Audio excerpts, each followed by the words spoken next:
épouse de Christ, Shalom. Ici, dans cette émission que vous allez suivre sur cette chaîne, ça peut vous aider. J'aimerais apporter quelques éclaircissements ou encore partager une expérience avec les fils de Dieu qui sont en train de suivre cette vidéo. Je voudrais un peu enfoncer le clou sur le monde des chantres du message. C'est un domaine qui est très vaste, mais n'oublions pas que nous sommes en train de suivre les traces de ceux qui ont chanté avant nous, et dont on peut citer David, qui était dans la forêt, mais qu'on pouvait retirer de la forêt pour venir chanter devant le roi, et ces chansons faisaient sortir les esprits du roi Saoul. Mais aujourd'hui, dans le monde du message, je me pose des questions. Où sont donc ces David? Puisque aujourd'hui, chacun se donne le luxe de se faire valoir sur les réseaux sociaux. Mais David, lui, on ne le connaissait pas. Il était en forêt et ce n'est que la volonté de Dieu qui avait voulu que David soit appelé de la forêt pour venir chanter devant le roi.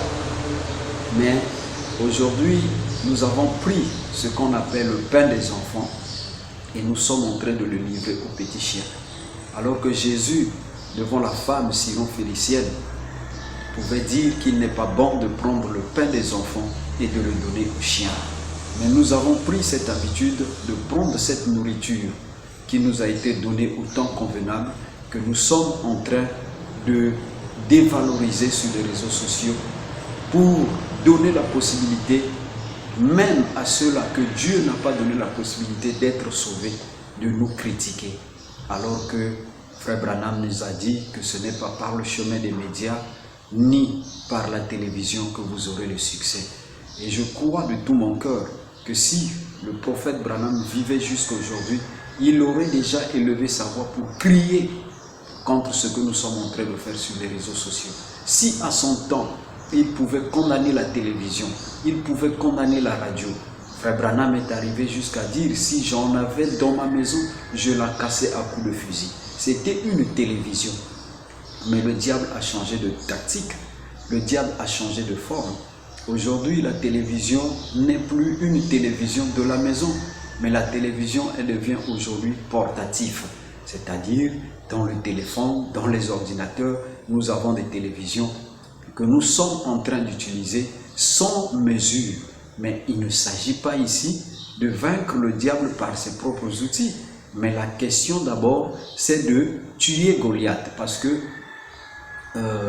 David, oui, certes David pouvait couper la tête de Goliath avec l'épée de Goliath, oui, nous pouvons utiliser les réseaux sociaux pour faire la valeur de notre message et c'est bien, mais au-delà de ça, est-ce que tu as déjà vaincu Goliath?